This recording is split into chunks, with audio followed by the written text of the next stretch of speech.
¿Qué tal? ¿Cómo están? Mi nombre es Ruth Kiman, soy médica pediatra y especialista en cuidados paliativos y voy a compartir durante estos minutos algunos aspectos generales en relación a los cuidados paliativos pediátricos y cómo se podrían implementar esta especialidad en temas como la genética. Quisiera agradecer al comité organizador por esta oportunidad para compartir con ustedes mi experiencia. Y para empezar y ponernos en situación, vamos a justamente pensar en una paciente que es Sheila, de 2 años, con una enfermedad de Sandoz, que es una enfermedad lisosomal.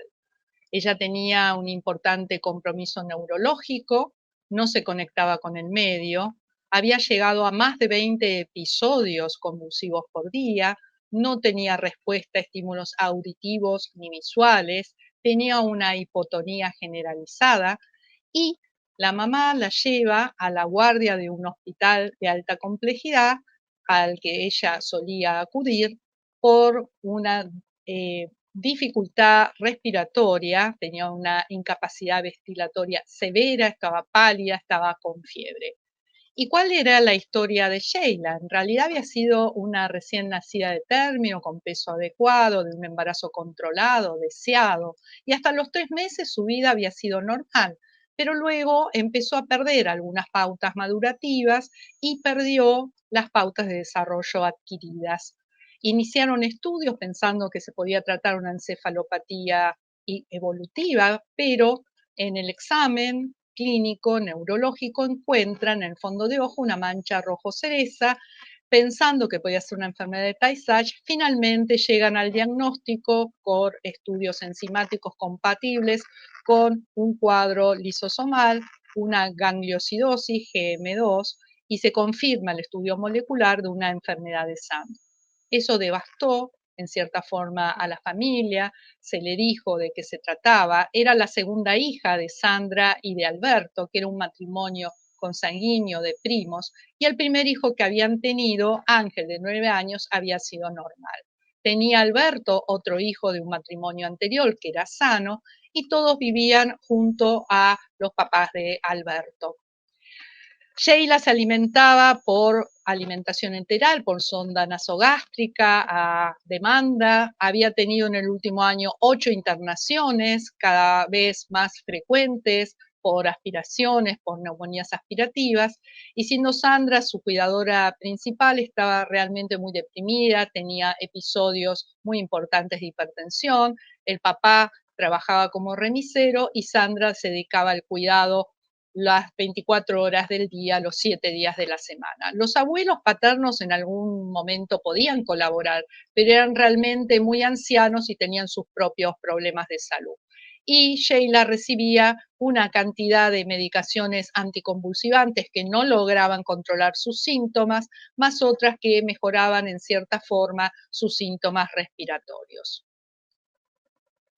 ¿Qué elementos de esta historia deberíamos priorizar para tomar una decisión que represente el mejor interés de Sheila? ¿Quiénes deberían participar en estas decisiones? ¿Qué aportan los cuidados paliativos cuando la curación no es posible? ¿Y cómo se pueden integrar estos cuidados paliativos a los modelos de atención ya vigentes? Y de esto vamos a hablar. Entonces, a lo largo de estos minutos, los puntos clave que quisiera que ustedes se lleven es cuál es la magnitud del problema en la región de América Latina, cuáles han sido los cambios conceptuales de los cuidados paliativos desde sus inicios, cuáles son las oportunidades para incorporar un modelo de atención paliativa cuando hablamos de enfermedades genéticas. Entonces, esto ustedes lo conocerán, hay más de 7.000 a 10.000 enfermedades genéticas y cada vez se diagnostican muchísimo mejor porque tenemos más elementos técnicos. Esto equivale al 7% de la población mundial, 500 millones de personas. Y las anomalías congénitas o trastornos congénitos van a afectar a uno cada 33 nacidos vivos. Más de 3 millones de personas con discapacidades al año van a tener esta patología y es la segunda causa de muerte en los niños menores de 1 mes. Y esto es muy importante. Los datos que nos muestra la realidad en la región, fíjense, de alguna forma lo que pasa en Brasil, en México, en Colombia, con más de 3,5 millones de personas que pueden tener una enfermedad genética, en Argentina lo mismo, en Perú, en Ecuador, en Chile, en Uruguay. Y lo que vemos es que lo que trae esta problemática es dificultades en el tema del diagnóstico. Muchas veces tienen un promedio de más de 5 años hasta que se llega a un diagnóstico de este tipo de enfermedades, llamadas también algunas enfermedades raras, y de alguna manera lo que sucede es que el 50% de las personas que las padecen puede fallecer siendo un adulto joven. O sea que tenemos una condición clínica de alto impacto psicológico, social y sanitario que compromete la calidad de vida, que va a generar discapacidad intelectual, física o ambas, que tiene un carácter progresivo, como en el caso de Sheila, que nació, digamos, como una bebé normal y después esta situación fue acrecentándose, que derivan en una muerte precoz, que tienen una disfunción producto de la presencia de un gen, lo que hace que con todas las novedades de diagnóstico se genere una expectativa de un tratamiento, que estos tratamientos corresponden a el 20% de las condiciones clínicas y que tienen costos económicos al ser medicamentos huérfanos muy altos al que no se puede acceder de cualquier manera. Por eso es tan importante visibilizar la problemática que generan estas enfermedades. ¿Y cómo podemos tratar entonces a los niños cuando no hay tratamiento? Son enfermedades que tienen un tiempo de muy larga evolución, lo que va a generar problemas en la familia, adaptaciones, qué pasa con los cuidadores principales, el agotamiento, qué pasa con los costos económicos, qué pasa con los hermanos, con el resto de la familia, con las situaciones de culpa que se generan en los padres porque son enfermedades de transmisión. El perfil característico va a ser de gran complejidad, o sea, quizás hay una situación que genera el resto de la morbilidad. Vemos que lo que pasaba en nuestra paciente es que tenía una enfermedad de depósito que generaba todo un compromiso neurológico, que a su vez generaba un compromiso respiratorio, que a su vez generaba un compromiso en otros órganos y sistemas, con lo cual va a haber polifarmacia, descompensaciones frecuentes y múltiples ingresos. Y esto también genera una fragmentación en la atención. ¿Y qué pasa con los criterios profesionales y de alguna manera cómo responden los sistemas de salud? Bueno, requieren de una multidisciplina de distintos actores, el médico pediatra general, el especialista, el genetista, el neurólogo, el terapista ocupacional, el kinesiólogo respiratorio. Muchas veces estos pacientes van a ser muy conocidos en las unidades de cuidados intensivos pediátricos. Todo esto va a generar discrepancias porque los profesionales no siempre van a coincidir en su opinión de lo que está sucediendo y qué es lo mejor para ese momento. Y de alguna manera se necesita activar y gestionar el acceso a diferentes dispositivos y recursos, muchas veces por vías diferenciales, porque estos pacientes son muy conocidos, viven lejos de los centros de atención de alta complejidad. Hay un entorno de incertidumbre en relación a las decisiones que se deben tomar. Y la gestión del paciente se beneficiaría si todos los profesionales que intervienen se pusieron de acuerdo y hubiera una estrategia de atención que fuera integrada y no fragmentaba. Que no se conociera en la historia clínica, que generalmente es bastante abultada, la última internación por la neumonía que tuvo nuestro paciente y se pudieran tomar entonces decisiones más oportunas. Y entonces, ¿cómo intervienen los cuidados paliativos? Bueno, los cuidados paliativos nacen como una respuesta a mediados de los años 50, después de la Segunda Guerra Mundial, frente a el no hay nada que hacer y sobre todo para el modelo cáncer y la etapa terminal de las enfermedades. Nacen con una alternativa, un modelo de atención que fue el modelo hospice, que no estaba dado en el hospital ni en el domicilio y que permitía una atención mucho más humanizada de aquellos pacientes que no tenían una alternativa de curación.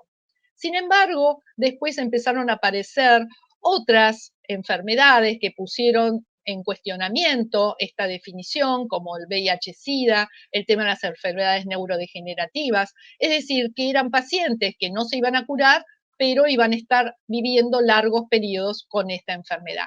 Con lo cual la definición pasó a ser cómo mejorar la calidad de vida de la unidad de tratamiento, pacientes y familias, frente a los problemas asociados a enfermedades que amenazaban la vida y a través de la prevención y alivio del sufrimiento mediante la temprana identificación de síntomas, no solo en el área física, sino también en el área emocional y espiritual y social.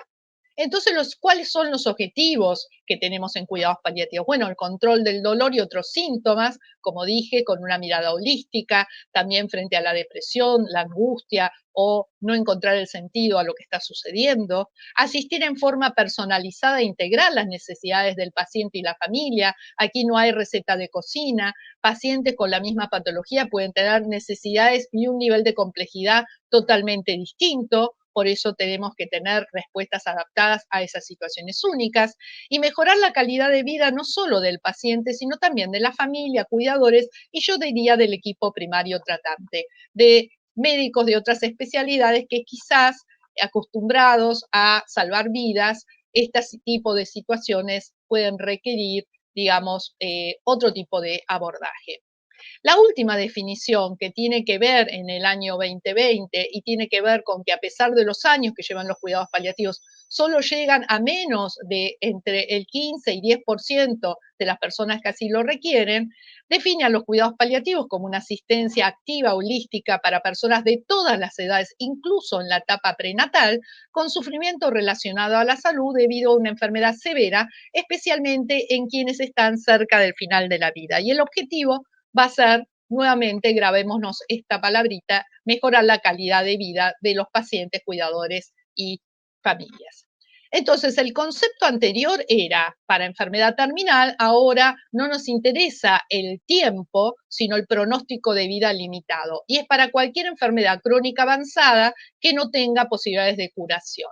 Si antes el modelo era cáncer, ahora es para cualquier condición crónica progresiva sin alternativa curativa.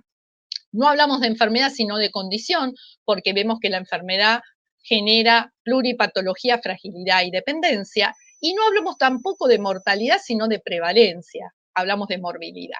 La dicotomía pasa-paliativos no se da, la atención es sincrónica y combinada y lo ideal sería desde el momento que se diagnostica, con un tratamiento específico y todo el abordaje de cuidados paliativos según la necesidad y la complejidad como criterio, una identificación temprana que se dé sobre todo no en los centros de alta complejidad, sino donde la gente vive, en el primer nivel de atención. Los pacientes son socios para la toma de decisiones, se previenen las crisis a través de la gestión de los casos, o sea, nos vamos adelantando a qué es lo que puede suceder y se integran en toda la cadena de cuidados a lo largo de la trayectoria de enfermedad. Para los cuidados paliativos pediátricos, hace muchos años se han establecido una serie de niveles de atención y también criterios y estándares que nos hablan de 4 modelos de atención. Enfermedades con un tratamiento curativo que puede fallar, por ejemplo, el cáncer, no sabemos si la paciente que tenemos delante nuestro va a formar parte del 80% de los chicos con leucemia que se curan o del 20% que no, y eso es una enfermedad que amenaza la vida, o las cardiopatías congénitas que entrarían también en este grupo. Y luego tenemos enfermedades que limitan la vida. No se van a curar, pero van a vivir bastante tiempo y tenemos, por ejemplo, enfermedades que se han cronificado con los tratamientos que existen hoy día, fibrosis quística, VIH-Sida, aquellas donde van las enfermedades genéticas, que es el modelo 3, que son las enfermedades progresivas, donde va a haber un deterioro progresivo con un cambio funcional y diferentes internaciones hasta llegar al momento del fallecimiento. Y el modelo 4 son las enfermedades crónicas no progresivas, como por ejemplo la parálisis cerebral. Entonces, los principios de los cuidados paliativos van a ser el alivio del dolor y otros síntomas, afirman la vida y consideran la muerte como parte de un proceso natural, no como un fracaso, no aceleran la muerte ni la retrasan, integran todos los aspectos físicos, sociales, espirituales y emocionales, dan soporte para ayudar a vivir tan plenamente como sea posible hasta el final, al paciente y a la familia, se apoyan en un equipo interdisciplinario. Un solo profesional como los médicos no pueden realizar esta tarea, mejoran la calidad de vida y proponen un derecho a tener una muerte en la mejor calidad, sin sufrimiento, con la menor cantidad de dolor o de otros síntomas displacenteros posibles, y lo ideal es que se apliquen precozmente. De acuerdo a una organización muy importante, una organización británica, Together for Short Lives, que también tiene una cantidad de información y estándares, nos hablan que las necesidades del espectro de niños con necesidades de cuidados paliativos serían todos aquellos niños en los cuales se espera que no vivan hasta un determinado momento. Entonces, por ejemplo, niños con discapacidad que tienen una posibilidad de vivir la cantidad de años que cualquier niño normal, no estarían incluidos, ¿sí?, en las necesidades de cuidados paliativos. Pero aquellos niños que no van a llegar a los 18 años, o que van a llegar a los 18 años, pero no a una edad adulta, o que de alguna manera tienen una condición crítica que lo pone en riesgo vital, o que tienen una condición inestable, o están en situación terminal, son niños que tienen necesidades paliativas. Podrías decir que los cuidados paliativos se ocupan de 3 áreas específicas: el tema de la toma de decisiones, la gestión de recursos y las intervenciones para mejorar la calidad de vida. La toma de decisiones, lo primero, es no solamente conocer la enfermedad, sino los deseos y valores de la familia, cuáles son las opciones de tratamiento, cuáles son los problemas y decidir. La gestión de recursos tiene que ver con la coordinación entre los equipos de los diferentes niveles para que justamente no haya una atención fragmentada y decidir dónde se va a dar, si en el hogar, en el hospital, en el primer nivel de atención, y a veces la gestión de materiales. Y con respecto a la mejora de la calidad de vida, tiene que ver con la mejora en el tema de los síntomas que van a presentar los pacientes, ayudar a la familia para que de alguna manera no se agoten, el tema del equipo tratante y bueno, todo esto integrado en esta mirada holística. Es necesario pensar entonces en este tipo de situaciones cómo vamos a definir nuestros objetivos de cuidado. ¿Van a ser curativos? ¿Son inciertos o son medidas de confort? Sabemos que la mayoría de las enfermedades genéticas e incluso en aquellas que pueden tener una terapia de reemplazo, etcétera, bueno, solamente lo que podemos hacer es prolongar la vida y que esto sea de la mejor manera posible. Entonces es importante el concepto de trayectoria de enfermedad. Y tenemos el modelo cáncer, donde hay de alguna manera una funcionalidad que decrece hasta el momento de la progresión y hasta el momento del fallecimiento. En las enfermedades o las condiciones, digamos, genéticas o enfermedades raras, tenemos una disminución de la funcionalidad de la calidad de vida con internaciones en distintos momentos que disminuyen esa funcionalidad por periodos mucho más largos que lo que es el modelo cáncer, hasta llegar al momento de la muerte, y el último momento, el último modelo sería el de, por ejemplo, la parálisis cerebral. Entonces, la etapa terminal es la etapa de la segunda transición, pero antes de esto hay muchas cosas que se pueden hacer y de las cuales ahora vamos a hablar. Con lo cual, reducir a los cuidados paliativos solamente a la etapa terminal nos priva de una serie de intervenciones muy positivas que se pueden realizar. ¿Cuál sería entonces el papel del paliativista? Bueno, el principal papel va a ser el de la comunicación de malas noticias o noticias difíciles, un buen control de síntomas, la toma de decisiones anticipada, para que de alguna manera en la situación de Sheila, como vamos a ver, uno pudiera haber pensado con antelación. ¿Qué pasa cuando llegamos a la etapa terminal? ¿Qué se va a hacer? Tomar determinadas decisiones, lo coloco en asistencia respiratoria o no, la adecuación del esfuerzo terapéutico, acompañar después de la muerte, y en muchos casos, como dije, estos niños llegan a adolescentes y adultos jóvenes y hay que transicionarlos a los equipos de adultos. Es decir, que de alguna manera vamos a acompañar estos cambios funcionales a lo largo de la trayectoria de enfermedad en la etapa peridiagnóstica, que puede ser en la etapa prenatal, incluso con determinado tipo de estudios, en la etapa antes del diagnóstico, cuando se confirma el diagnóstico, en la etapa de tratamiento, tomando determinadas decisiones, cuando hay eventos que amenazan la vida y en la etapa terminal, preparando para la muerte, en el momento de la muerte y más allá, en el momento de duelo, a través de todo este tipo de intervenciones que se van a realizar. ¿Y qué vamos a hacer en la etapa peridiagnóstica? Bueno, lo primero es, una vez que se piensa en la enfermedad, establecer expectativas realistas durante el proceso diagnóstico. Muchas veces estos diagnósticos se deben mandar muestras que, digamos, a distancia, que son realmente onerosas, que son caras. A veces no se llega a un diagnóstico, pero vemos las consecuencias de lo que se produce.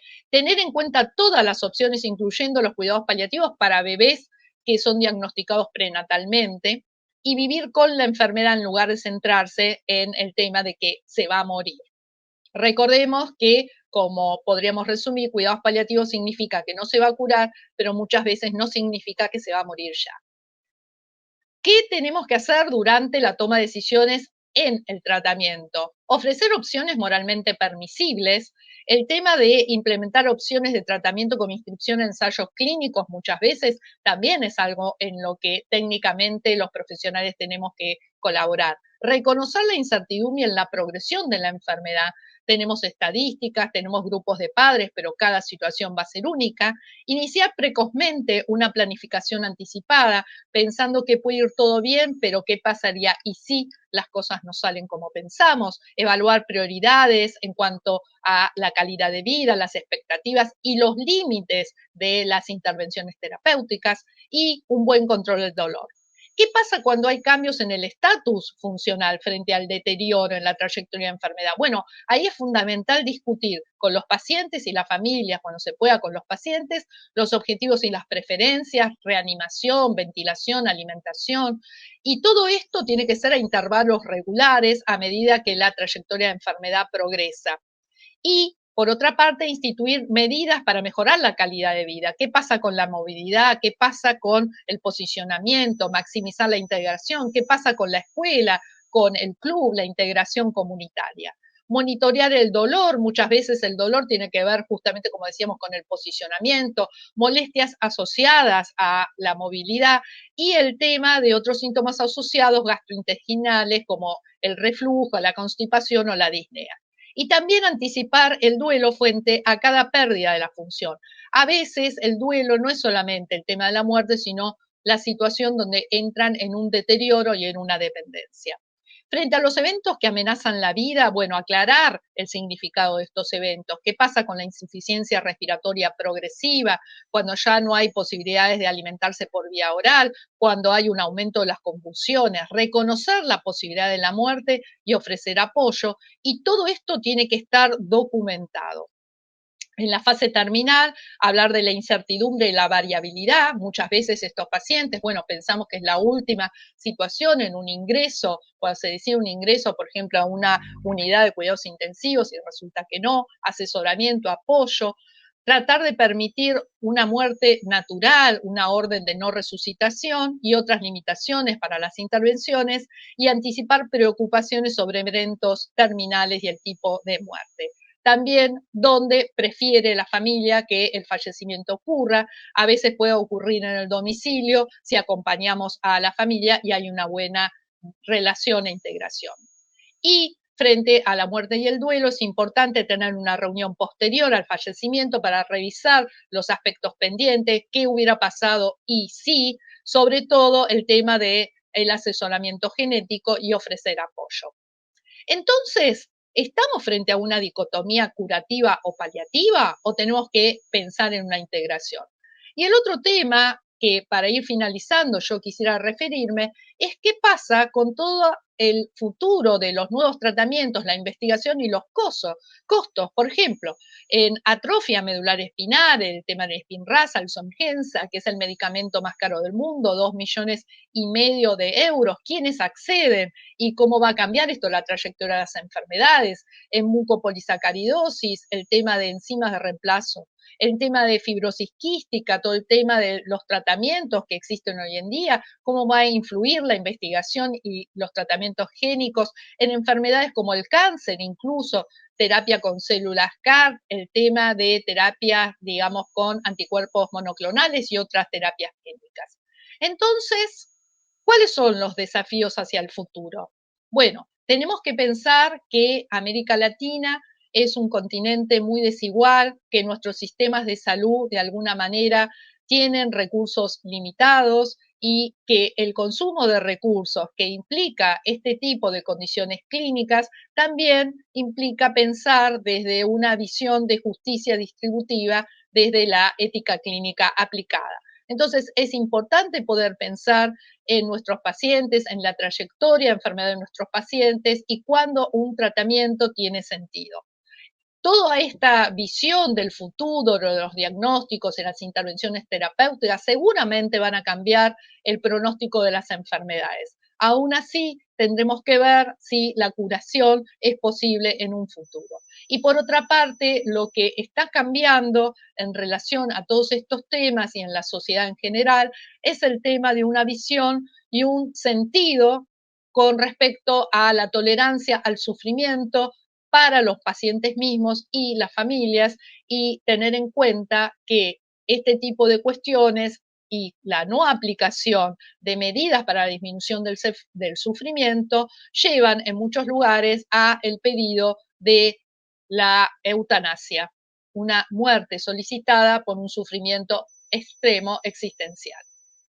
Entonces, ¿qué elementos de esta historia deberíamos previsar para tomar una decisión que represente el mejor interés de Sheila? Bueno, deberíamos haber tenido en cuenta en qué momento de la trayectoria de enfermedad ella está, que estaba en una situación de progresión, probablemente con limitaciones muy importantes, haber trabajado todos estos temas e ir comunicándolos a la familia y poder hablar con ellos en relación a que quizás esta sea la situación final y el momento del fallecimiento. Y que quizás no tenga sentido una intervención agresiva en una terapia intensiva, sino poder controlar los síntomas a través de una sedación paliativa y permitir la aparición de la muerte natural. ¿Quiénes deberían participar en estas decisiones? En principio, todos los miembros del equipo de salud que de alguna manera atienden a Sheila, ponernos de acuerdo, qué pasa con sus pulmones, en qué condición está, qué secuelas tiene con su sistema nervioso, con el tema de su hígado, cuáles son las secuelas, y luego ponernos de acuerdo con los padres y compartir las decisiones. El equipo de salud, los médicos somos expertos en enfermedad, los padres son los expertos en lo que le pasa a sus niños. ¿Qué aportan los cuidados paliativos cuando la curación no es posible? Bueno, una serie de intervenciones que tienen que ver justamente con tener en cuenta la dimensión de lo físico, también del sufrimiento emocional, social y espiritual, y devolver a los pacientes y a la familia una mejora en su oportunidad hasta que llegue el momento del final. ¿Y cómo se pueden integrar los modelos de atención ya vigentes? Siendo una especialista en cuidados paliativos, considero que todas estas, de alguna manera, todos estos criterios deben ser compartidos por todos los profesionales de salud, incluso en formación, y solamente consultar al nivel 3 a los especialistas en cuidados paliativos en aquellos casos complejos donde de alguna manera no se pueda dar resolución. Si no, los pacientes y familias, de cierta forma, nunca van a llegar a tener esta visión paliativa, de atención paliativa, donde las complejidades simplemente llegan en un determinado momento y son menos del 1,5% de los pacientes crónicos complejos como Sheila que requieren de cuidados paliativos. Muchísimas gracias por su atención y quedo a disposición para las preguntas que ustedes quisieran hacer. Agradezco nuevamente la invitación a participar. Muchas gracias.